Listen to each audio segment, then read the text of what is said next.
Good morning everyone. स्वागत है आप सभी का हमारी रेडियोलॉजिकल फिजिक्स की क्लासों के अंदर। प्रीवियस क्लासों में हमने पढ़ लिया है कि किस प्रकार से बेसिक एक्सरे जो प्रोडक्शन होता है, किस प्रकार से जो रेडियोलॉजिकल फिजिक्स है उसका बेसिस है, कौन कौन सी टर्मिनोलॉजी हमने उनमें पढ़ी है, कौन कौन सी टर्मिनोलॉजी आगे काम में आएगी। फोर्स, एनर्जी, वर्क सभी के बारे में हमने डिस्कस कर लिया है। आज हमारी नेक्स्ट क्लास होगी इंटरेक्शन विथ टारगेट।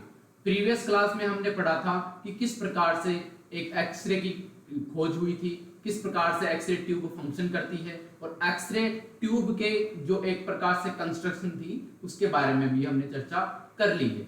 आज हमारी नेक्स्ट क्लास होगी कि किस प्रकार से जब इंसिडेंट इलेक्ट्रॉन जो फिलामेंट को एक प्रकार से फिलामेंट करंट देने पर वहां पर जो इलेक्ट्रॉन्स का प्रोडक्शन होता है, वो इलेक्ट्रॉन्स जब ट्यूब करंट अप्लाई करने पर सामने स्थित टारगेट के ऊपर, जो सामने स्थित टारगेट रहेगा एनोड साइड, उस एनोड के ऊपर जब जाकर स्ट्राइक करते हैं, कोलाइड करते हैं, तो वहां पर कौन कौन सी प्रक्रियाएं होती है, तो वहां से किस प्रकार से एक्सरे का प्रोडक्शन होता है, किस प्रकार से वहां पर हीट प्रोड्यूस होती है, उसके बारे में आज अच्छे से चर्चा करेंगे। ये क्लास डीआरटी और बीआरटी दोनों के लिए ही इंपॉर्टेंट होने वाली है, क्योंकि यहां से जो क्वेश्चन आता है इंटरेक्शन विद एक प्रकार से टारगेट से, ठीक है, तो फर्स्ट ईयर की क्लासों के अंदर इंटरेक्शन विद टारगेट के बारे में पूछा जाता है। इंटरेक्शन विद टारगेट की कितनी प्रोसेस होती है, किन किन तरीकों से एक इंसिडेंट इलेक्ट्रॉन जो फिलामेंट करंट देने पर फिलामेंट से प्रोड्यूस हुआ है वो टारगेट की सरफेस पर या टारगेट पर उपस्थित एटम्स पर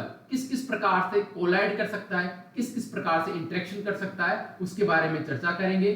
20 नंबर का एक क्वेश्चन आता है, सभी प्रकार से अपन इसके अंदर पढ़ेंगे, डायग्राम रिलेटेड, थ्योरी रिलेटेड सभी प्रकार के अपन इसके अंदर देखेंगे। तो स्टार्ट करते हैं। देखिए, interaction of incident electron with target. Interaction का मतलब होता है टकराव और इंसिडेंट इलेक्ट्रॉन का मतलब होगा प्राथमिक इलेक्ट्रॉन, वो इलेक्ट्रॉन जो फिलामेंट की सरफेस पर या फिलामेंट की सरफेस से एक प्रकार से उत्पन्न हुआ है। ठीक है, जब फिलामेंट को फिलामेंट करंट दिया गया, फिलामेंट करंट देने पर जो फिलामेंट हीट हुआ, उस हीट की वजह से जो इलेक्ट्रॉन्स का इमिशन हुआ और वो इलेक्ट्रॉन जब टारगेट की सरफेस पर जाकर स्ट्राइक करेंगे तो उस चीज की बात हो रही है यहाँ पर। ठीक है, तो यहाँ पर क्या है, इंटरेक्शन यानी कि टकराव ऑफ इंसिडेंट इलेक्ट्रॉन, वो इलेक्ट्रॉन जो फिलामेंट से एक प्रकार से उत्सर्जित हुआ है विथ टारगेट, और टारगेट की सरफेस पर जाकर स्ट्राइक करेगा, यानी कि इंसिडेंट इलेक्ट्रॉन का टारगेट से अपन क्या पढ़ेंगे, टकराव पढ़ेंगे। देखिए यहां पर क्या होता है, when high speed electron interact with a target material, जब इंसिडेंट इलेक्ट्रॉन प्राथमिक इलेक्ट्रॉन क्या होता है, हाई स्पीड के साथ, ठीक है, हाई स्पीड से जब वो चलता है, कब चलेगा, एक वैक्यूम एक्सरे ट्यूब में जो फिलामेंट होगा, फिलामेंट से जब इलेक्ट्रॉन का एमिशन होगा, इलेक्ट्रॉन के एमिशन अपनी पोटेंशियल एनर्जी के साथ रहते हैं। प्रीवियस क्लासों में हमने चर्चा कर ली है कि किस प्रकार से इलेक्ट्रॉन टारगेट पे जाकर स्ट्राइक करेंगे। तो वैक्यूम एक्सरे ट्यूब में जब इंसिडेंट इलेक्ट्रॉन जो प्रोड्यूस होते हैं, उन इलेक्ट्रॉन्स को जब ट्यूब करंट अप्लाई करवाया जाता है तो वो अपनी पोटेंशियल एनर्जी को काइनेटिक एनर्जी में कन्वर्ट करते हुए हाई स्पीड के साथ टारगेट मटेरियल पर स्ट्राइक करते हैं। They undergo A series of collision, वो एक प्रकार से टकराव की सीरीज प्रोड्यूस करते हैं। अब वो टकराव की सीरीज कौन कौन सी है, उस सीरीज से या उस टकराव से क्या क्या होता है वहां पर, उसके बारे में देखेंगे। Losing kinetic energy until they come to rest, और वो अपनी काइनेटिक एनर्जी को, कौन, इंसिडेंट इलेक्ट्रॉन्स, ठीक है, अपनी काइनेटिक एनर्जी को तब तक लॉस करते रहेंगे, तब तक समाप्त करते रहेंगे जब तक कि वो एक रेस्ट की कंडीशन में न आ जाए। These interaction lead to production of X-rays, और ये इंटरेक्शन और ये टकराव क्या प्रोड्यूस करता है, एक प्रकार से एक्सरे प्रोड्यूस करता है, with dominant process being Bremsstrahlung and less frequent but characteristics interaction। देखिए इसके अंदर क्या होता है, विथ डोमिनेंट हायर अमाउंट के अंदर क्या होता है, ब्रह्मस्ट्रंग एक्सरेज प्रोड्यूस होती है, and the less frequent but characteristic interaction, और लेस अमाउंट में क्या होता है, कैरेक्टरिस्टिक एक्सरे का प्रोडक्शन होता है। देखिए किस प्रकार से, एक्सरे ट्यूब की बात हो रही है। जब एक्सरे ट्यूब के अंदर ये रहेगा आपका फिलामेंट और ये रहेगी टारगेट सरफेस और ये फोकल एरिया जहां पर आकर इलेक्ट्रॉन्स स्ट्राइक करते हैं। ठीक है, यहां से इमिशन होगा इलेक्ट्रॉन्स का, यहां से इमिशन होता है इलेक्ट्रॉन्स का। जब ये इलेक्ट्रॉन्स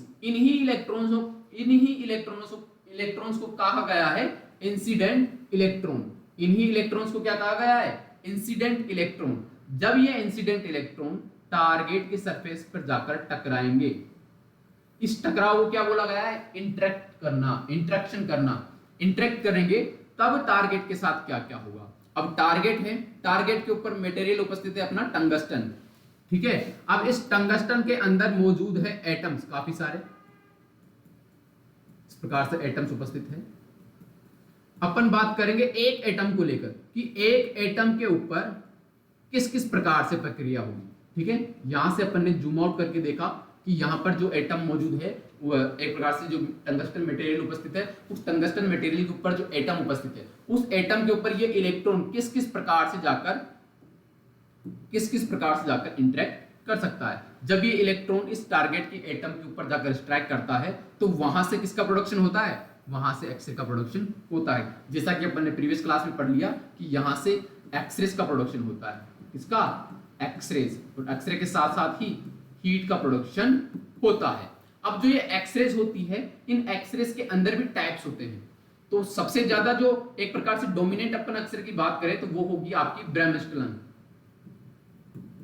ठीक है, और उसके बाद में जो सेकेंडरी होगी वो होगी आपकी कैरेक्टरिस्टिक।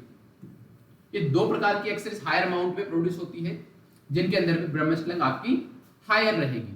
ठीक है, नेक्स्ट देखते हैं। ये देखिए इस प्रकार से कोई भी एक उदाहरण के लिए बताया गया है कि कोई फास्टर इलेक्ट्रॉन यहां से, ठीक है, ये आपका फिलामेंट हो गया, फिलामेंट भी ले सकते हैं। यहां से फास्टर कोई इलेक्ट्रॉन आ रहा है, ये जो इलेक्ट्रॉन है ये आ रहा है, तो सामने उपस्थित किसी टारगेट के सरफेस से जब टकराएगा, चाहे वो टारगेट सरफेस से टकराए या अंदर उपस्थित के सेल के इलेक्ट्रॉन से टकराए या न्यूक्लियर फील्ड से होकर डिफ्लेक्ट हो जाए या फिर लास्ट में वो जाकर सीधा न्यूक्लियस से टकराए, तो कोई सी भी एक इंटरेक्शन हो सकता है टारगेट के साथ। ठीक है, और कौन कौन सी प्रक्रियाएं होगी उसके बारे में देखेंगे। ये फास्टर इलेक्ट्रॉन था जिसको आप इंसिडेंट इलेक्ट्रॉन भी बोल सकते हैं, जिसे हम इंसिडेंट इलेक्ट्रॉन भी कह सकते हैं। ये इंसिडेंट इलेक्ट्रॉन किस प्रकार से टारगेट के सरफेस पे टकराएगा, ये था आपका टारगेट मटेरियल, ये टारगेट था। ये टारगेट कौन सा वाला टारगेट है, ये टारगेट है आपका एनोड साइड पर जो उपस्थित टारगेट है, एनोड साइड पर उपस्थित टारगेट, जहां पर आपका एक अपन ने टारगेट मटेरियल कौन सा लिया था, टंगस्टन, उसकी बात हो रही है। वहां पर इलेक्ट्रॉन जाकर किस प्रकार से स्ट्राइक करेगा उसके बारे में। ठीक है, नेक्स्ट देखते हैं।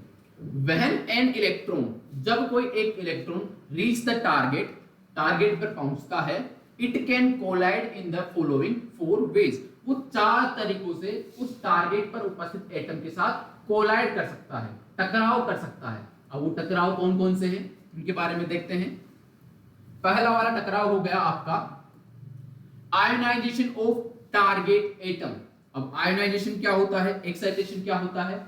आयोनाइजेशन और एक्साइटेशन के बारे में प्रीवियस क्लास में बताया गया है कि आयोनाइजेशन की प्रक्रिया क्या होती है, एक्साइटेशन की प्रक्रिया क्या होती है, आयोनाइजेशन और एक्साइटेशन में डिफरेंस क्या है उसके बारे में पहले बताया हुआ है, तो आप प्रीवियस क्लासों के अंदर वो चीज देख सकते हो। आयोनाइजेशन ऑफ टारगेट एटम, जो टारगेट एटम है, इस टारगेट एटम का आयोनाइजेशन होगा, वो किस प्रकार से होगा वो भी अपन देखेंगे। इसी के साथ साथ production of characteristic X-ray, characteristic X-ray का प्रोडक्शन होगा। एक्सरे प्रोडक्शन की अपन ने बातें की थी कि एक्सरे प्रोडक्शन 2 प्रकार का होता है, एक ब्रह्मस्टलन एक्सरे और एक कैरेक्टरिस्टिक एक्सरे। तो सबसे पहले होगा आपका कैरेक्टरिस्टिक एक्सरे का प्रोडक्शन, वो किस प्रकार से होगा, interaction with nuclear field. Nuclear field क्या चीज है, न्यूक्लियस क्या चीज है, चारों तरफ जो ऑर्बिट बने हुए हैं, जो कक्षाएं बनी हुई है, वो क्या चीज है, एक एटम की जो स्ट्रक्चर है वो क्या चीज है। ये बेसिक फिजिक्स की क्लासों के अंदर अपन चर्चा कर चुके हैं, जिनको यहां पर समझ में नहीं आया वो पहले अपनी बेसिक फिजिक्स को कंप्लीट करें। ठीक है, तभी जाकर ये जो सारी चीजें हैं वो क्लियर होती है कि न्यूक्लियस क्या चीज हो गई, न्यूक्लियर फील्ड क्या चीज होगी, तब जाकर आप इजीली कर पाओगे। ठीक है, interaction with nuclear field, nuclear field से जब इंटरेक्शन होगा तब एटम के साथ क्या होगा, इंटरेक्शन विद न्यूक्लियस, और न्यूक्लियस के साथ जब एक प्रकार से इंटरेक्शन होगा तब क्या चीज होगी, या किस प्रकार का कोलाइड वहां पर अपने को देखने को मिल सकता है। ये एटम है, एटम के ऊपर देख सकते हैं यहां से इंसिडेंट कोई इलेक्ट्रॉन आया, ये इंसिडेंट इलेक्ट्रॉन टारगेट की सरफेस पर टकराकर आयनाइजेशन किस प्रकार से प्रोड्यूस करेगा, ये इंसिडेंट इलेक्ट्रॉन के शेल के टकराव करने के बाद में वहां पर किस प्रकार से कैरेक्टरिस्टिक एक्सरे का प्रोडक्शन करेगा, ये इंसिडेंट इलेक्ट्रॉन जब न्यूक्लियर फील्ड तक पहुंचेगा तब किस प्रकार से प्रोडक्शन करेगा, और यही इलेक्ट्रॉन जब न्यूक्लियस से जाकर टकराव करेगा तो किस प्रकार से एक्सरे का प्रोडक्शन करेगा। ठीक है, ये इलेक्ट्रॉन की जो रीचिंग कैपेसिटी है, यानी कि पहुंचने की जो क्षमता है एटम्स पर, एटम की सरफेस पर, के शेल के अंदर, के शेल के आगे जो न्यूक्लियर फील्ड है वहां तक, ये डायरेक्टली जो न्यूक्लियस से हिट कर रहा है उस पर। ठीक है, तो जो इंसिडेंट इलेक्ट्रॉन की जो कैपेबिलिटी है वो डिपेंड करेगी इस इंसिडेंट इलेक्ट्रॉन की एनर्जी पर, इस इंसिडेंट इलेक्ट्रॉन की एनर्जी पर, कि इस इंसिडेंट इलेक्ट्रॉन की एनर्जी कितनी है, उस अकॉर्डिंग ये इंसिडेंट इलेक्ट्रॉन जाकर इस टारगेट की सरफेस पर, के शेल पर, न्यूक्लियर फील्ड पर और न्यूक्लियस से जाकर स्ट्राइक करेगा। ये बात समझ में आई। ठीक है, जैसे जैसे एनर्जी बढ़ेगी इलेक्ट्रॉन उतना ही अंदर या उतना ही डीपली इंटरेक्ट कर सकता है। ठीक है, नेक्स्ट चलते हैं। ये चार प्रकार के इंटरेक्शन यहां देखने को मिलेंगे जो कि डीआरटी और बीआरटी दोनों ही क्लासों के अंदर आता है, दोनों ही सब्जेक्टों के अंदर। रेडियोलॉजिकल जो फिजिक्स है, रेडियोलॉजिकल फिजिक्स जो है वहां पर ये क्वेश्चंस पूछा जाता है। आपको 5 नंबर में ionization of target atom, production of characteristic X-ray, interaction with nuclear field और इंटरेक्शन विद न्यूक्लियस भी मिल सकता है। 20 नंबर के अंदर तो सीधा सा आपको मिलेगा कि किस प्रकार से एक इंसिडेंट इलेक्ट्रॉन टारगेट की सरफेस से टकराता है और कौन कौन सी प्रक्रियाएं वहां पर होती है। ये 20 नंबर के अंदर आने वाला क्वेश्चन है। नेक्स्ट चलते हैं, देखिए किस प्रकार से यहां पर चारों जो प्रोसेस हैं उनको बताया गया है कि किस प्रकार से कोई भी इंसिडेंट इलेक्ट्रॉन टकराएगा और क्या क्या प्रक्रियाएं यहां पर होगी। देखिए ये दी हुई है आपको टारगेट सरफेस, ये वाली ये टारगेट की सरफेस है। इस टारगेट की सरफेस पर यदि मान लीजिए कोई इंसिडेंट इलेक्ट्रॉन आया और वो टारगेट की सरफेस के ऊपर टकरा गया, ठीक है, टारगेट की सरफेस पर टकरा गया, टकराने पर क्या होगा, यहां पर उपस्थित इलेक्ट्रॉन को, वो जो इंसिडेंट इलेक्ट्रॉन था, जो इंसिडेंट इलेक्ट्रॉन था, इंसिडेंट इलेक्ट्रॉन क्या करेगा, टारगेट की सरफेस पर उपस्थित इलेक्ट्रॉन को, टारगेट की सरफेस पर उपस्थित इलेक्ट्रॉन को सफिशिएंट एनर्जी ट्रांसफर कर देगा। ये क्या कर देगा, सफिशिएंट एनर्जी ट्रांसफर करेगा। और ये सफिशिएंट एनर्जी क्या होगी, ये सफिशिएंट एनर्जी इस इलेक्ट्रॉन को टारगेट की सरफेस से रिमूव करवा देगी। क्या कर देगी, रिमूव करवा देगी। सबसे पहले इंसिडेंट इलेक्ट्रॉन टारगेट की सरफेस से टकराया, टारगेट की सरफेस पर उपस्थित इलेक्ट्रॉन को सफिशिएंट एनर्जी ट्रांसफर करी। ट्रांसफर करने पर क्या होगा, इंसिडेंट इलेक्ट्रॉन अपनी संपूर्ण एनर्जी अगर इसको ट्रांसफर कर देगा तो ये इलेक्ट्रॉन क्या हो जाएगा, हायर एनर्जी के साथ उस टारगेट की सरफेस से निकल जाएगा। और जैसे जैसे ये आगे चलेगा, ये आगे चलता है अपनी डायरेक्शन में डिफ्लेक्शन करते हुए, अपनी डायरेक्शन बदलते हुए। देखिए डायरेक्शन बदल रहा है, एक बार के लिए इस डायरेक्शन में, एक बार के लिए इस डायरेक्शन में, एक बार के लिए इस डायरेक्शन में। जैसे जैसे ये अपनी डायरेक्शन चेंज करता है वैसे वैसे वहां पर डेल्टा रेज का इमिशन होता है। क्या होता है, डेल्टा रेज का इमिशन होता है। डायरेक्शन के चेंज करने पर तो डेल्टा रेज का इमिशन होगा, साथ ही साथ लास्ट में जो इलेक्ट्रॉन बचेगा वो कहलाएगा आपका प्राइमरी इलेक्ट्रॉन। यही वो इलेक्ट्रॉन था जो यहां से एनर्जी लेने के बाद में अपनी डायरेक्शन में चेंज करता हुआ चल रहा था। जैसे जैसे डायरेक्शन चेंज हो रही थी वहां से डेल्टा रेज का इमिशन हो रहा था, और यही इलेक्ट्रॉन है आपका प्राइमरी इलेक्ट्रॉन। सेकंड अपन देखते हैं,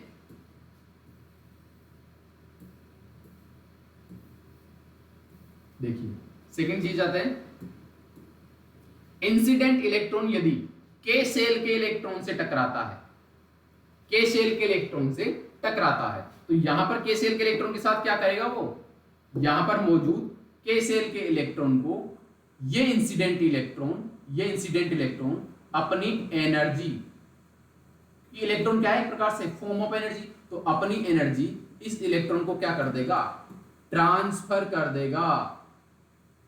ठीक है, ट्रांसफर करने पर ये इलेक्ट्रॉन हायर एनर्जी के साथ क्या कर देगा, बाहर इजेक्ट हो जाएगा, बाहर निकल जाएगा, रिमूव हो जाएगा। अब रिमूव होने पर यहां पर क्या हो गई, यहां पर हो गई अब आपके वैकेंसी क्रिएट, यहां पर हो जाती है वैकेंसी क्रिएट। इस वैकेंसी को फिल करने के लिए आउटर शेल से इलेक्ट्रॉन आते हैं, आउटर शेल से इलेक्ट्रॉन आने पर इनकी बाइंडिंग एनर्जी में डिफरेंस आता है और उसी के साथ साथ यहां पर कैरेक्टरिस्टिक एक्सरे का प्रोडक्शन होता है। यहां पर वैकेंसी क्रिएट हो गई तो एटम को स्टेबल करने के लिए आउटर शेल से इलेक्ट्रॉन आते हैं। आउटर शेल से इलेक्ट्रॉन जब आते हैं तो यहां पर मैंने पहले प्रीवियस क्लास में बताया हुआ है कि यहां जो इलेक्ट्रॉन होता है उसकी एनर्जी हाई होती है लेकिन बाइंडिंग एनर्जी लेस होती है। ये प्रीवियस क्लास में बताया हुआ है, आप प्रीवियस क्लास में देख सकते हो। जब इलेक्ट्रॉन इनर शेल की तरफ आता है तो एनर्जी का लॉस करता है और वो लॉस एनर्जी कैरेक्टरिस्टिक एक्सरे के रूप में आपको दिखाई देगी। इसी प्रकार से जब इंसिडेंट इलेक्ट्रॉन न्यूक्लियर फील्ड में आएगा तो न्यूक्लियर फील्ड में आने के कारण यहाँ पर पॉजिटिव और इलेक्ट्रॉन नेगेटिव एक दूसरे को अट्रैक्ट करेंगे। अट्रैक्ट करने के साथ साथ क्या करेगा, ये डी एक्सेलरेट होकर बाहर निकल जाएगा और जैसे जैसे ये डी एक्सेलरेट होता है अपनी स्पीड धीरे करता है। स्पीड धीरे करने का मतलब एनर्जी लॉस करता है और वो लॉस एनर्जी आपको दिखाई देगी ब्रह्मस्टलंग एक्सरेज के रूप में। और उसी प्रकार से कोई इंसिडेंट इलेक्ट्रॉन यदि मान लीजिए डायरेक्टली ही हिट कर देगा न्यूक्लियस को तो वहां पर ब्रह्मस्टलंग एक्सरे का प्रोडक्शन हो जाएगा। ठीक है, जो ये आपके इंसिडेंट इलेक्ट्रॉन है वो हर बार जो अलग इंटरेक्शन कर रहे हैं, देखिए यहाँ पर चारों प्रकार के इंटरेक्शन बताए गए हैं। ठीक है, जो चारों प्रकार के इंटरेक्शन जो ये कर रहे हैं, करने पर जैसे जैसे इलेक्ट्रॉन आगे की साइड जा रहा है, मतलब एक प्रकार से जो प्रक्रिया आगे की साइड जा रहा है वैसे वैसे इंसिडेंट इलेक्ट्रॉन की एनर्जी बढ़ रही है। अगर लेस एनर्जी है तो वो टारगेट के साथ क्या करेगा, स्ट्राइक करेगा। अगर हायर एनर्जी है थोड़ी सी तो के सेल के साथ इंटरेक्ट करेगा। और ज्यादा एनर्जी है तो न्यूक्लियर फील्ड में पहुंच जाएगा और ज्यादा एनर्जी के साथ है तो डायरेक्टली न्यूक्लियस को भी हिट कर सकता है। इन्हीं चारों के बारे में अपन चर्चा करते हैं। देखिए, आयनाइजेशन ऑफ टारगेट एटम कि टारगेट एटम के साथ किस प्रकार से आयनाइजेशन होता है। During this process when the fast moving electron reach the target surface and collide, this condition occur। जब कोई फास्ट मूविंग इलेक्ट्रॉन टारगेट की सरफेस पर पहुंचता है और कोलाइड करता है तो ये कंडीशन अकर होती है। In this process the incident electron will transfer its sufficient energy and remove the electron present there from the atom। इस प्रोसेस में क्या होता है, इंसिडेंट इलेक्ट्रॉन क्या करेगा, अपनी सफिशिएंट एनर्जी को उस टारगेट की सरफेस पर उपस्थित इलेक्ट्रॉन को ट्रांसफर कर देगा। ट्रांसफर करने से वहां पर उपस्थित इलेक्ट्रॉन क्या कर देगा, अब अपनी एनर्जी को हायर करते हुए बाहर डिफ्लेक्टेड होकर निकल जाएगा। और जैसे जैसे अपनी वो डायरेक्शन में डिफ्लेक्शन करता है, अभी पहले बताया था कि जैसे जैसे वो अपने डायरेक्शन में डिफ्लेक्शन करता है यहां से डेल्टा रेज का क्या होता है, इमिशन होता है और ये आपका प्राइमरी इलेक्ट्रॉन रहता है। In this process some part of the energy will appear as ionization of target। और इस प्रकार से क्या होता है, कुछ एनर्जी आपके टारगेट के एटम को आयनाइज कर देती है। आयनाइजेशन का मतलब होता है कोई एक सफिशिएंट एनर्जी का इलेक्ट्रॉन, उसके पास इतनी सफिशिएंट एनर्जी हो कि वो किसी टारगेट से, ठीक है, किसी टारगेट एटम से, सॉरी टारगेट के एटम से किसी इलेक्ट्रॉन को रिमूव करवा दे, किसी भी एटम से इलेक्ट्रॉन को रिमूव करवा दे। ये प्रोसेस क्या कहलाती है, आयोनाइजेशन कहलाती है। तो कुछ क्या होता है यहाँ पर, एनर्जी एक प्रकार से आपको आयोनाइजेशन के रूप में भी दिखाई देगी। The incident electron and come from outside undergo the number of collision and each time its direction get change. और हर बार क्या होती है, इसकी डायरेक्शन चेंज होती जाती है और चेंज होने के साथ साथ ही अपनी डेल्टा रेज का एमिशन करेगा और आपका प्राइमरी इलेक्ट्रॉन ऐसा कैसा बच जाएगा। The displaced electron is known as secondary electron। ठीक है, जो इलेक्ट्रॉन आपका जो प्राइमरी इलेक्ट्रॉन डिस्प्लेस्ड हुआ है, ठीक है, ये जो प्रक्रिया हो रही है, जैसे यहां से टारगेट सरफेस हो गई, यहां पर जो इंसिडेंट इलेक्ट्रॉन आपको है प्राइमरी इलेक्ट्रॉन जो बचा था, प्राइमरी इलेक्ट्रॉन जो बचा था, ये प्राइमरी इलेक्ट्रॉन डिफ्लेक्टेड करते हुए यहां पर डेल्टा रेज का क्या कर देगा, इमिशन करेगा। डेल्टा रेज के साथ साथ ही जो बाद में जो बचा है आपका प्राइमरी इलेक्ट्रॉन, ये प्राइमरी इलेक्ट्रॉन जो बचा है इसको अपन क्या बोलते हैं, सेकेंडरी इलेक्ट्रॉन बोलेंगे। इसको क्या बोलेंगे, सेकेंडरी इलेक्ट्रॉन कहा जाएगा। क्या कहा जाएगा, सेकेंडरी इलेक्ट्रॉन कहा जाएगा। which will have sufficient energy to cause ionization process on further target atom। इस सेकेंडरी इलेक्ट्रॉन के बाद जब भी डेल्टा रेज इमिट करता हुआ चलता है, तो डेल्टा रेज इमिट करते हुए चलने के साथ साथ ही इसके पास इतनी सफिशिएंट एनर्जी होती है कि to cause ionization process on further target atom, कि ये जो अब आपका सेकेंडरी इलेक्ट्रॉन है इसके पास इतनी सफिशिएंट एनर्जी है कि ये टारगेट पर जो अन्य आपके एटम्स उपस्थित है, अन्य टारगेट के एटम्स जो उपस्थित है उनके ऊपर भी जाकर क्या कर सकता है, आयनाइजेशन की प्रक्रिया कर सकता है। These are few in number and produce delta rays। Races नहीं है, यहां पर रेज है, delta rays on their tracks. ये क्या करते हैं, अपने ट्रैक पर डेल्टा रेज को क्या करते हैं, प्रोड्यूस करते हुए चलते हैं, भले ही ये अपनी संख्या में कम हो। नोट, ये नोट देख लीजिए एक, for example an incident electron, ठीक है, या कोई भी मान लीजिए कोई इंसिडेंट इलेक्ट्रॉन है, ये देखिए यहां पर ये आपको इंसिडेंट इलेक्ट्रॉन बताया गया है। ये जो फास्टर इलेक्ट्रॉन है, ये फास्टर इलेक्ट्रॉन ही क्या है आपका, इंसिडेंट इलेक्ट्रॉन। ये incident electron of 100 keV, 100 keV। Physics के अंदर अपन जो इलेक्ट्रॉन की एनर्जी है वो इलेक्ट्रॉन वोल्ट के अंदर लेते हैं। तो मान लीजिए कोई भी इंसिडेंट इलेक्ट्रॉन 100 keV की था, और 100 keV के साथ जब वो टारगेट की सरफेस से इंटरेक्ट करेगा, टारगेट की सरफेस पर यहाँ पर मौजूद किसी इलेक्ट्रॉन को साथ इंटरेक्शन करेगा, ठीक है, इंटरेक्शन करने पर वही डेल्टा रेज और सेकेंडरी अक्सरे का प्रोडक्शन होता है। ये मान लीजिए ये सेकेंडरी इलेक्ट्रॉन हो गया, ठीक है। तो एक प्रकार से ये कंटिन्यूअसली क्या कर रहा है, इंटरेक्ट करे जा रहा है। देखिए किस प्रकार से अपन इसको इस प्रकार से भी देख सकते हैं। देखिए कि उदाहरण के लिए कि कोई भी इंसिडेंट इलेक्ट्रॉन था, ये इलेक्ट्रॉन है, जब ये टारगेट की सरफेस पर, ये टारगेट हो गया, टारगेट की सरफेस पर उपस्थित किसी इलेक्ट्रॉन को क्या कर देगा, रिमूव करवा देगा, ठीक है। तो ये क्या करेगा, रेस्ट की कंडीशन में आने से पहले, ये तो डेल्टा रेज क्या कर रहा है, इमिट करता जा रहा है, डेल्टा रेज दे रहा है। ये हो गया आपका सेकेंडरी इलेक्ट्रॉन। सेकेंडरी इलेक्ट्रॉन के पास भी अभी तक इतनी सफिशिएंट एनर्जी है कि वो फर्दर किसी अदर एटम पर भी सेम प्रोसेस कर सकता है। डेल्टा रेज प्लस वही सेकेंडरी इलेक्ट्रॉन ऐसे कैसे क्या कर सकता है, प्रोड्यूस कर सकता है। तो ये बता रहे हैं कि यहां पर अगर मान लीजिए उदाहरण के लिए कोई इलेक्ट्रॉन 100 keV का है और वो इंटरेक्ट करता है टारगेट से, ठीक है, तो वो क्या करेगा, रेस्ट की कंडीशन में आने से पहले 1000 बार क्या कर लेगा, इंटरेक्शन कर लेगा, ठीक है। कोई भी इंसिडेंट इलेक्ट्रॉन यदि उसकी एनर्जी 100 keV है, तो 100 keV का कोई भी इलेक्ट्रॉन टारगेट की सरफेस पे टकराता है, ठीक है, टारगेट पर टकराता है, तो रेस्ट की कंडीशन में आने से पहले वो क्या करेगा, 1000 बार इंटरेक्शन कर चुका होगा, ठीक है। आई होप आपको समझ में आ रहा होगा। देखिए प्रोडक्शन ऑफ कैरेक्टरिस्टिक एक्सरे, अब किस प्रकार से कैरेक्टरिस्टिक एक्सरे का प्रोडक्शन होता है। This interaction occur between the incident electron and the electron of K shell. यहां पर के शेल कीजिए, ऑफ के शेल,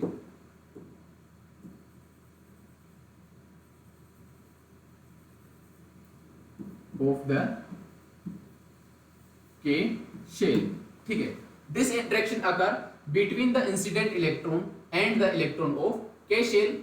के शेल के जो एटम के इलेक्ट्रॉन है उसके साथ तथा इंसिडेंट इलेक्ट्रॉन के बीच में ये इंटरेक्शन होता है। In this process the incident electron directly hit the electron of the K shell. इसमें क्या होता है, incident electron directly K shell के इलेक्ट्रॉन को क्या करता है, हिट करता है, and transfer its sufficient energy to the electron of K shell, और के शेल के इलेक्ट्रॉन को डायरेक्टली अपनी संपूर्ण एनर्जी ट्रांसफर कर देता है। करने के साथ साथ ही रिमूव इट, और इसको उस टारगेट से या उस टारगेट के एटम से रिमूव करवा देता है। Now the vacancy in the inner K shell is filled by the electron from the outer shell. Outer shell से इलेक्ट्रॉन की वैकेंसी को क्या किया जाएगा, फील्ड किया जाएगा। देखिए जैसा कि मैंने प्रीवियस क्लास में पढ़ाया था कि एटम्स के चारों तरफ जो ऑर्बिट होते हैं उनको शेल्स कहा जाता है। उन सेल के अंदर इलेक्ट्रॉन्स मौजूद होते हैं। इलेक्ट्रॉन्स अलग अलग सेल के अंदर अलग अलग एनर्जी के साथ मौजूद होते हैं और वो इलेक्ट्रॉन्स न्यूक्लियस से बाइंडिंग एनर्जी के द्वारा बंधे हुए होते हैं। जो शेल आपके न्यूक्लियस के करीब रहेगी उसकी बाइंडिंग एनर्जी अधिक रहेगी, वो बताया हुआ है मैंने। लेकिन इलेक्ट्रॉन यदि मान लीजिए कोई भी टारगेट है, टारगेट का जो एटम है, टारगेट का कोई भी एटम है, एटम के अंदर मौजूद यहां पर मान लीजिए के शेल का कोई इलेक्ट्रॉन है, यदि ये इलेक्ट्रॉन रिमूव होता है, यदि यहां से इलेक्ट्रॉन रिमूव होता है तो आपका पूरा का पूरा एटम अनस्टेबल हो जाएगा।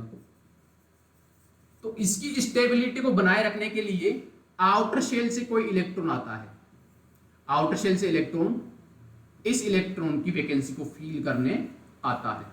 और जब ये इलेक्ट्रॉन फिल करने आउटर शेल से इनर शेल में आता है, जैसा कि बताया हुआ है कि आउटर शेल के इलेक्ट्रॉन की एनर्जी क्या होती है, हाई होती है।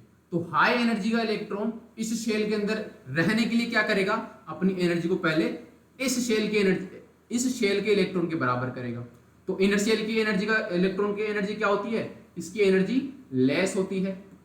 तो लेस करने के लिए, इक्वल करने के लिए क्या करेगा, ये हायर एनर्जी का इलेक्ट्रॉन लेस एनर्जी के इलेक्ट्रॉन के इक्वल करने के लिए अपनी थोड़ी सी एनर्जी को त्यागेगा। जो त्यागता है एनर्जी, जो एक प्रकार से ये एनर्जी त्यागता है, ये निकलती है आपके कैरेक्टरिस्टिक एक्सरे के रूप में। किसके रूप में, कैरेक्टरिस्टिक एक्सरे के रूप में बाहर निकलती है। Now the vacancy in the inner K shell is filled by the electron from the outer shell, outer shell के इलेक्ट्रॉन से फिल्ड की जाती है। ठीक है।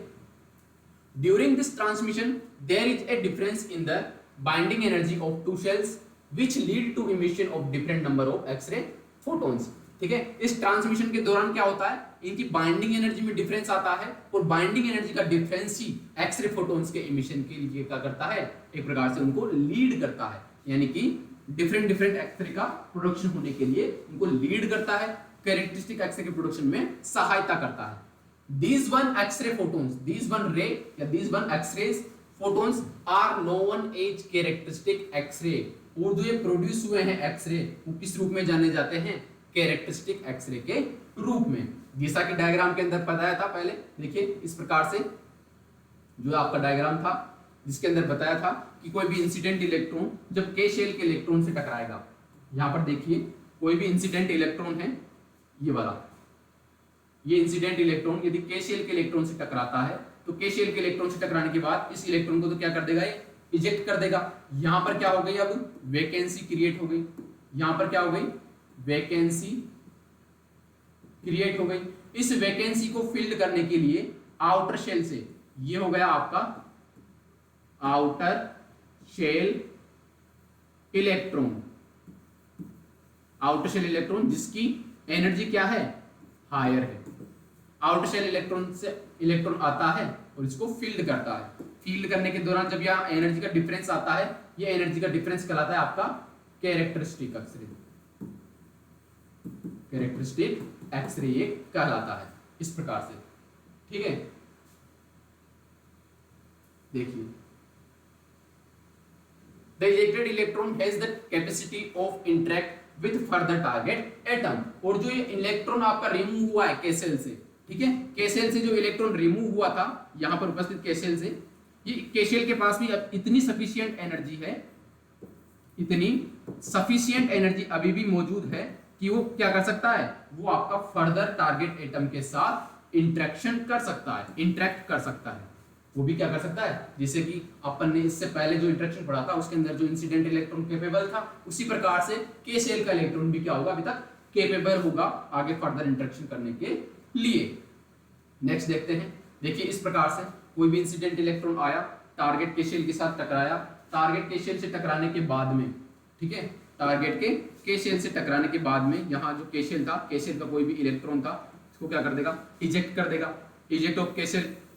ठीक है, यहां से इजेक्ट कर दिया। इजेक्ट करने के बाद में आउटर शेल से क्या होगा, वैकेंट के शेल को भरा जाएगा, ये भरा जा रहा है, और इसके जो एक प्रकार से डिफरेंस आया है वो कैरेक्टरिस्टिक एक्सरे का क्या करेगा, इमिशन करेगा। इस प्रकार से आप डायग्राम बनाकर भी समझा सकते हो, ठीक है, समझा सकते हो नहीं, समझाना है, डायग्राम जरूर बनाना है, नेसेसरी है, ठीक है। डायग्राम आपके नंबर गेनिंग होंगे। थर्ड हो गया आपका इंटरेक्शन विथ न्यूक्लियर फील्ड, इस प्रकार से न्यूक्लियर फील्ड के साथ इंटरेक्शन होगा और इंटरेक्शन होने के साथ साथ वहां से किस प्रकार का इंटरेक्शन आगे पढ़ेंगे, ठीक है। The incident electron sometime reach near to the nucleus of an atom in the target. अब देखिए जैसे जैसे अपन इंटरेक्शन आगे पढ़ रहे हैं, शुरुआत में पढ़ा था इंटरेक्शन विद टारगेट सरफेस, तो उस जो एटम था या वो जो इंटरेक्शन था उसके अंदर जो इलेक्ट्रॉन था उस इलेक्ट्रॉन की एनर्जी कम थी। जैसे ही के शेल वाला इंटरेक्शन पड़ा तो वहां पर इलेक्ट्रॉन की एनर्जी बढ़ गई, तभी तो वो टारगेट की सरफेस से थोड़ा अंदर आ पाया, ठीक है, तभी तो वो टारगेट की सरफेस से थोड़ा अंदर आ पाया। देखिए उदाहरण के लिए मैं बताता हूं एक बार, देखना, ये आपका एटम है,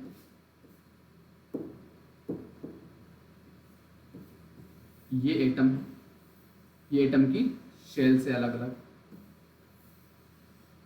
ये इसकी टारगेट की सरफेस हो गई, ये टारगेट सरफेस हो गई, ठीक है। यहां से इलेक्ट्रॉन्स का मिशन होता है। अब ये इलेक्ट्रॉन इसकी डिफरेंट डिफरेंट शेल्स में कब जा पाता है, मान लीजिए शुरुआत में इसकी एनर्जी है 10 keV। अब 10 keV का इलेक्ट्रॉन लेस एनर्जी का है तो क्या करेगा, ओनली इस टारगेट की सरफेस पर ही टकराएगा। उदाहरण के लिए बता रहा हूं, उदाहरण के लिए, ठीक है। जैसे माना कि 10 keV का इलेक्ट्रॉन है, वो टारगेट की सरफेस पर ही टकराकर रह जाएगा और यहां पर उपस्थित इलेक्ट्रॉन को अपनी सफिशिएंट एनर्जी ट्रांसफर करेगा। लेकिन जैसे ही एनर्जी 10 से 60 मान लो, 10 से 60 किलो इलेक्ट्रॉन वोल्ट हुई, तो 16 keV का इलेक्ट्रॉन क्या करेगा, वो थोड़ा बहुत आगे पहुंच जाएगा, वो माना कि के शेल के इलेक्ट्रॉन से जाकर स्ट्राइक कर लेगा। लेकिन जैसे इसकी एनर्जी और ज्यादा हुई, 100 keV मान लीजिए, 100 keV का हो गया इलेक्ट्रॉन, तो क्या करेगा इलेक्ट्रॉन अब के शेल को भी त्याग कर न्यूक्लियर फील्ड तक चला जाएगा। इस प्रकार से न्यूक्लियर फील्ड तक चला गया।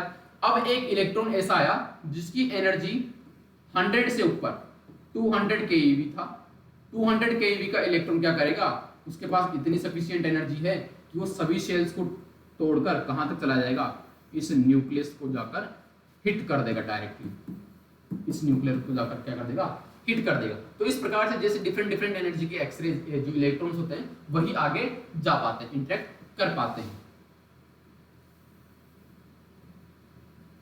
नेक्स्ट अपन पढ़ते हैं इंटरेक्शन विद न्यूक्लियर फील्ड के अंदर देख रहे थे the electron is negative particle. अब इलेक्ट्रॉन क्या होता है आपका, नेगेटिव पार्टिकल होता है।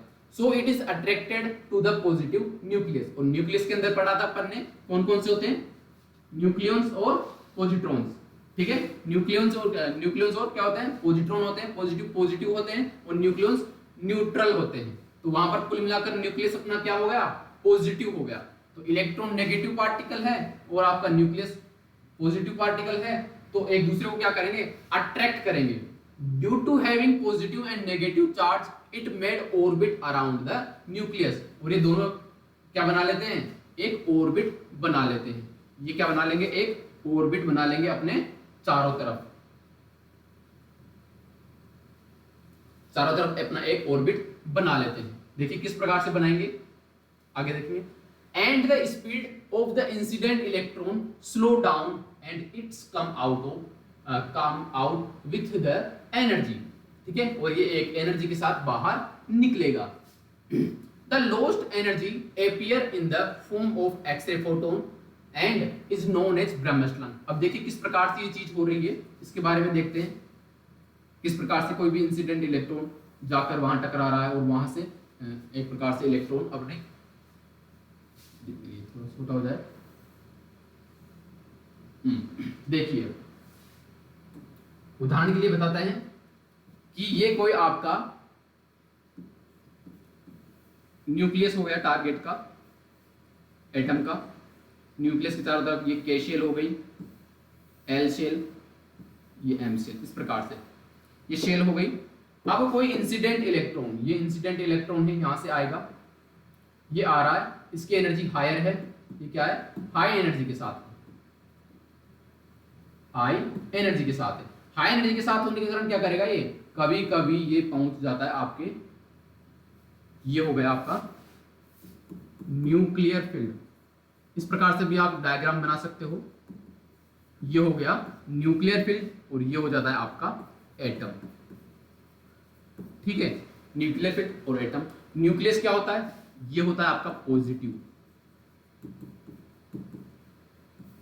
मैग्नेटिज्म में अपन पढ़ते हैं कि पॉजिटिव और नेगेटिव जो पोल्स होते हैं, पॉजिटिव और नेगेटिव, ये एक दूसरे को क्या करते हैं, ये एक दूसरे को अट्रैक्ट करते हैं, अट्रैक्ट करते हैं सेम पोल। और डिफरेंट पोल्स क्या, सेम पोल्स क्या, डिफरेंट डिफरेंट पोल्स और सेम पोल्स एक दूसरे को क्या करते हैं, रिपेल करते हैं, प्रतिकर्षित करते हैं। ये चीज होती है, ये चीज सब जानते हैं। ठीक है, इलेक्ट्रॉन के पास है आपका नेगेटिव पार्टिकल और न्यूक्लियस है आपका पॉजिटिव। जब ये हायर स्पीड के साथ, हायर स्पीड के साथ न्यूक्लियस की तरफ जाता है, ठीक है, हायर स्पीड के साथ किसी भी एटम के अंदर जाएगा, तो ये डायरेक्टली हिट तो नहीं करेगा। एक बार के लिए समझना, ये डायरेक्टली हिट नहीं करता, इसकी डायरेक्शन थोड़ी ऊपर होती है। मैंने नीचे कर दी, ये क्या होती है, इसकी डायरेक्शन थोड़ी सी नीचे होती है। देखिए इस प्रकार से होती है इंसिडेंट इलेक्ट्रॉन की जो डायरेक्शन है वो यहां पर होगी। इंसिडेंट इलेक्ट्रॉन की जो डायरेक्शन है वो थोड़ी नीचे से होती है। जैसे मान लीजिए यहां से जा रहा है, समझाने के लिए, उदाहरण के लिए, ये इंसिडेंट इलेक्ट्रॉन इस प्रकार से न्यूक्लियर फील्ड के अंदर क्या करता है, प्रवेश करता है। और जैसे जैसे ये प्रवेश करता है, प्रवेश करने के साथ क्या होता है, ये इसकी तरफ अट्रैक्ट होगा, लेकिन इसकी डायरेक्शन क्या होता है, ये तो पॉजिटिव, ये नेगेटिव, पॉजिटिव नेगेटिव एक दूसरे को अट्रैक्ट करेंगे। अट्रैक्ट करने के साथ साथ ये क्या करेगा, इसके चारों तरफ एक ऑर्बिट सा बना लेगा। इस प्रकार से बताया हुआ है, लैंग्वेज में मैंने लिखा है कि एक दूसरे से क्या बना लेते हैं, ये ऑर्बिट बना लेते हैं। ठीक है, फोर्स ऑफ अट्रैक्शन के कारण, कूलम्बिक फोर्स ऑफ अट्रैक्शन यहां कार्य करता है। कौन सा force, force Coulombic, COULAMBIC, Coulombic force of attraction यहां कार्य करेगा। अट्रैक्शन करने के साथ क्या करेगा, जैसे माना कि पहले इसकी एनर्जी थी 100 keV, 100 keV के साथ ये चल रहा था 100 किलोमीटर पर सेकंड की स्पीड से, उदाहरण के लिए समझा रहा हूं। ठीक है, 100 keV का इलेक्ट्रॉन 100 किलोमीटर पर सेकंड की स्पीड से चल रहा है, लेकिन जैसे ही न्यूक्लियर फील्ड में पहुंचेगा, due to having positive and negative term जो कि अपोजिट अपोजिट है, इसके कारण क्या करेगा, ये न्यूक्लियस की तरफ अट्रैक्ट होने लगेगा। अब न्यूक्लियस की तरफ जैसे अट्रैक्ट होने लगेगा, पहले इसकी डायरेक्शन थी ये, लेकिन अब ये किसी चीज की तरफ अट्रैक्ट हो रहा है, किसी चीज की तरफ अट्रैक्ट हो रहा है तो अपनी डायरेक्शन में भी चेंज करेगा। जैसे जैसे इसकी डायरेक्शन चेंज होती जाएगी, इसकी स्पीड क्या होती जाएगी, यहां से डी एक्सेलरेट होती जाएगी। यानी कि डी एक्सेलरेट का मतलब होता है, डी एक्सेलरेट होती जाएगी, डी एक्सेलरेट का मतलब हो जाएगा स्लो डाउन, स्लो डाउन। अब इसकी स्पीड स्लो डाउन हो रही है, स्लो डाउन का मतलब क्या हो गया, 100 keV का इलेक्ट्रॉन यहां पर आकर अपनी स्पीड कम कर लेगा। स्पीड कम कर लेगा मतलब ये 100 किलोमीटर पर सेकंड की स्पीड से चल रहा था, तो यहां पर हो जाएगी इसकी 16 किलोमीटर पर सेकंड। अब 16 किलोमीटर पर सेकंड है, कोई 40 किलोमीटर पर सेकंड का क्या हो गया, यहां पर लॉस हो गया। जो लॉस हुई एनर्जी है वो आपको दिखाई देगी किसके रूप में, ब्रह्मस्टलंग एक्सरेस के रूप में। तो इस प्रकार से इसका कंस्ट्रक्शन रहेगा, इस प्रकार से अपनी एनर्जी को लॉस करते हैं। ठीक है, नेक्स्ट देखते हैं, the lost energy appear in the form of X-ray photons and is known as bremsstrahlung, और इसको क्या कहा जाता है, ब्रह्मस्टलंग भी कहा जाता है। The energy of X-ray photons depend on the degree of deceleration, और जो एक्स-रे फोटॉन्स की जो एनर्जी है, ठीक है, जैसे ब्रह्मस्टलंग एक्सरेस प्रोड्यूस हो रहे हैं, अब ब्रह्मस्टलंग एक्सरेस की जो एक प्रकार से जो एनर्जी है, ठीक है, वो किसके ऊपर डिपेंड करेगी, वो डिपेंड करती है degree of the deceleration, and it is also depend on the extent to which the electron is slowed down by the nucleus, और न्यूक्लियस से इलेक्ट्रॉन कितना स्लो डाउन हुआ है इसके ऊपर भी डिपेंड करेगी आपके ब्रह्मस्टलंग एक्सरे की एनर्जी। वो किस प्रकार से है वो भी देख लीजिए साथ के साथ।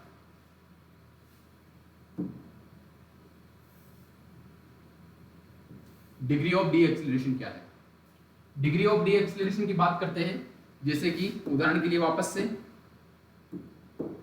ये हो गया आपका टारगेट एटम, ये हो गया इसका न्यूक्लियर फील्ड, ये हो गई के शेल, एल शेल, ठीक है, ये के शेल, ये एल शेल, इस प्रकार से।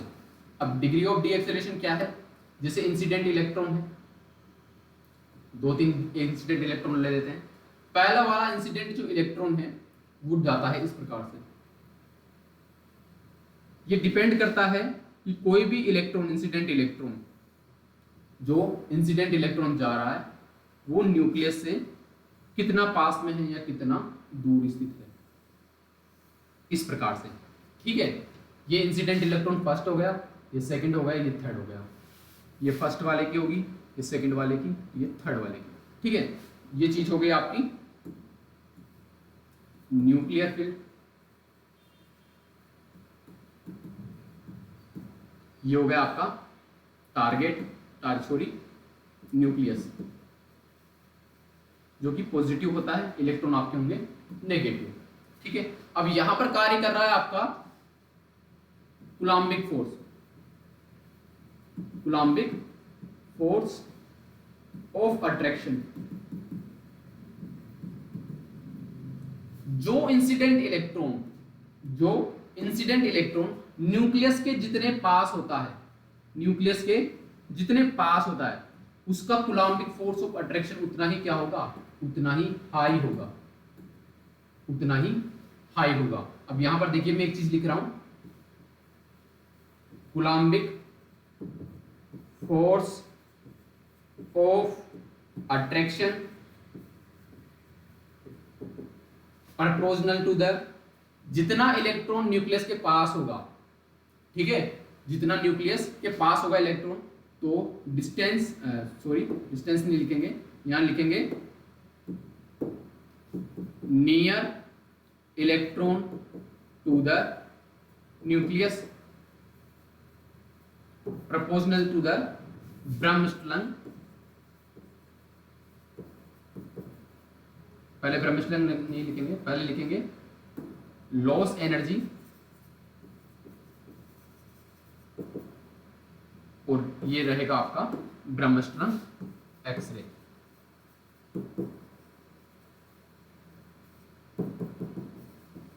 देखिए क्या चीज है, जितना इलेक्ट्रॉन, कोई भी इंसिडेंट इलेक्ट्रॉन है, न्यूक्लियस से जितना पास में है, न्यूक्लियस से जितना पास में है, उसका कूलम्बिक फोर्स ऑफ अट्रैक्शन उतना ही अधिक होगा। जिस इलेक्ट्रॉन का कूलम्बिक फोर्स ऑफ अट्रैक्शन जितना अधिक होगा, वो न्यूक्लियस के उतने ही पास है। ठीक है, ये चीज क्लियर है। उसी के साथ साथ वो उतना ही ज्यादा क्या करेगा, एनर्जी को लॉस करेगा। जितना पास में होगा अट्रैक्शन उतना ही अधिक लगेगा, जितना ज्यादा अट्रैक्शन लगेगा तो उतना ही ज्यादा क्या होगा, डी एक्सीलरेट होगा। उतना ही ज्यादा डी एक्सीलरेट का मतलब एक प्रकार से उतनी ही ज्यादा एनर्जी लॉस करेगा, और जितनी ज्यादा एनर्जी लॉस होगी, ब्रह्मस्टर्न एक्सरे की एनर्जी उतनी ही अधिक अपने को प्राप्त होगी। यानी कि ज्यादा मात्रा में एनर्जी लॉस और ज्यादा मात्रा में बढ़िया एक प्रकार से एक्सरे प्रोडक्शन जो अपने को मिलेगा ब्रह्मस्टर्न, उतना ही बढ़िया मिलेगा। तो यहां पर मान लीजिए शुरुआत के अंदर ये एक प्रकार से बिल्कुल लेस डिग्री के साथ क्या हुआ है, डी एक्सीलरेट हुआ है, उसके बाद में ज्यादा के साथ हुआ, और ये थर्ड और ज्यादा के साथ हुआ। तो जैसे जैसे डिग्री ऑफ डी एक्सीलरेशन बढ़ रहा है, एनर्जी अपने ब्रह्मस्टर्न की घट रही है। तो जितना पास में होकर ये गुजर रहा है, जितना पास में होकर ये गुजर रहा है, उतना ही एनर्जी अपने ब्रह्मस्टर्न एक्सरे की एनर्जी मिल रही है। जितना दूर से ये जा रहा है उतना ही अपने को मिल रही है। जैसे यहाँ पर पहले वाले जो यहाँ पर जो मिलेगा एक प्रकार से ये वाला, ये एनर्जी जो मिलेगी, ये मिलेगी आपको हाई एनर्जी ब्रह्मस्टर्न एक्सरे। दूसरी चीज, जैसे ये बीच वाला गया, ये बीच वाला जाएगा आपके मॉडरेट हिसाब से। ठीक है, तो इसको यहाँ पर मिलेगी आपको मॉडरेट एनर्जी, वो भी किसकी, ब्रह्मस्टर्न एक्सरे की। और ये वाला देखिए तीसरा वाला, ये तीसरा वाला है आपके एक प्रकार से न्यूक्लियस से सबसे दूर। अब सबसे दूर स्थित है तो यहाँ पर कूलम्बिक फोर्स ऑफ अट्रैक्शन भी वीक लगेगा। ठीक है, दूर होगा तो वीक अट्रैक्शन लगेगा। जैसे कोई भी मैग्नेट के पास आप जितना पास में कोई भी लोहे की चीज लाओगे, वो उतनी ही तेज से क्या होता है, चिपकता है। लेकिन जिस दूर दूर लेके जाते हो तो वहां पर फोर्स क्या होता है, कम लगता है। तो फोर्स यहाँ पर क्या हो रहा है, एक प्रकार से Coulombic force of attraction less है। तो लेस होने की वजह से ये यहाँ से लेस क्या करेगा, इसकी स्पीड तो ज्यादा रहेगी, स्पीड ज्यादा रहेगी तो ये क्या करेगा, एनर्जी को कम रिलीज कर पाएगा। कम एनर्जी रिलीज कर पाएगा तो यहाँ पर प्रोडक्शन ऑफ एनर्जी का जो एक्सेल प्रोडक्शन होगा वो क्या होगा, लेस एनर्जी का आपके पास ब्रह्मस्टर्न एक्सेस निकलेगा। ठीक है, तो इस प्रकार से डिग्री ऑफ डी एक्सीलरेशन पर भी डिपेंड करता है। इसी के साथ नेक्स्ट चलते हैं। The photon energy can take any value from 0 to maximum, ठीक है। हाँ, और जो यहाँ पर ब्रह्मस्लंग एक्सरेस की जो एनर्जी होती है, देखिए जो मैंने बताया था डायग्राम बनाकर जो बनाते हैं वो थोड़ा और बेस्ट रहता है, ठीक है। तो यहाँ पर जैसे मैंने बताया था फर्स्ट, सेकंड एंड थर्ड, तो जितना पास में रहेगा क्लोज इंटरेक्शन के साथ साथ मैक्सिमम एनर्जी आपको मिल रही है देखने। थोड़ा मॉडरेट है तो मॉडरेट के साथ क्या होगा, यहाँ पर मॉडरेट के साथ आपको मॉडरेट एनर्जी देखने को मिलेगी, और जितना डिस्टेंस पर होगा तो डिस्टेंस के साथ आपको लो एनर्जी एक्सरे मिलेगी। तो यही चीज मैंने आपको बताई थी। तो यहाँ पर जो एनर्जी होती है वो आपको जीरो नहीं बोल सकते, यहाँ पर अपन बोलेंगे मिनिमम भी बोल सकते हैं, जीरो बोल सकते हैं, मिनिमम टू मैक्सिमम एनर्जी ब्रह्मस्लंग की आपको यहाँ पर देखने को मिल सकती है।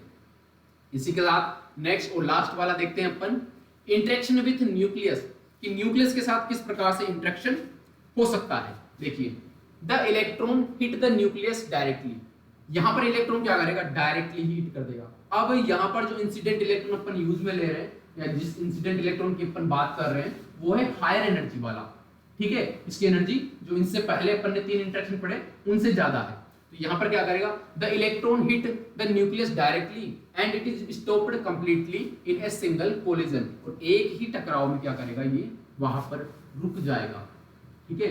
इंसिडेंट इलेक्ट्रॉन क्या करेगा, सिंगल कोलिजन में वहां पर कंप्लीटली स्टॉप हो जाता है।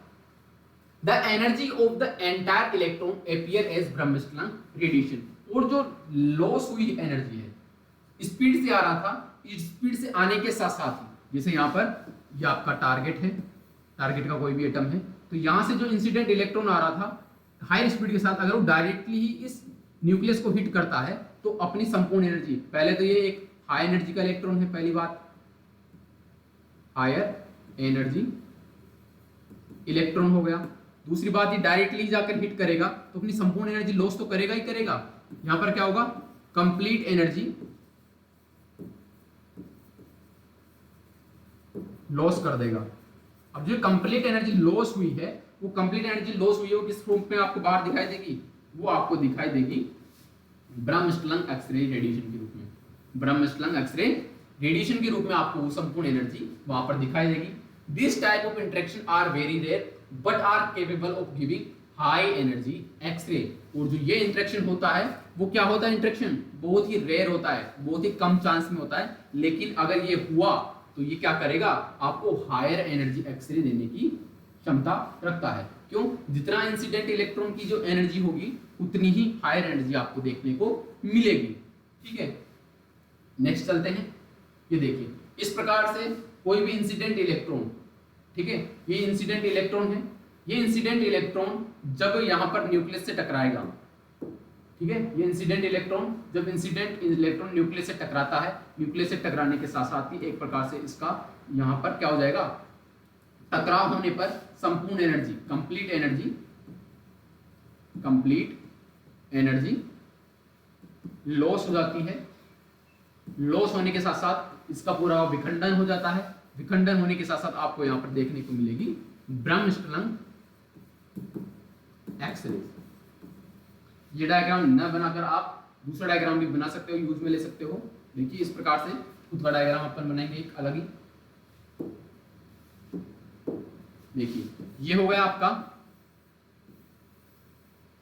कोई भी एटम, ठीक है। एटम से जब कोई इंसिडेंट इलेक्ट्रॉन टकराता है, यहां से इंसिडेंट इलेक्ट्रॉन आएगा, ये इंसिडेंट इलेक्ट्रॉन हायर एनर्जी के साथ जब टारगेट से टकराता है, तो टारगेट से टकराने पर क्या होगा, ये अपनी कंप्लीट एनर्जी को लॉस कर देगा। कंप्लीट एनर्जी लॉस, ये अपनी कंप्लीट एनर्जी को क्या कर देगा, लॉस कर देगा। और लॉस होने के बाद में ये एनर्जी आपको दिखाई देगी किस रूप में, ब्रह्मस्लंग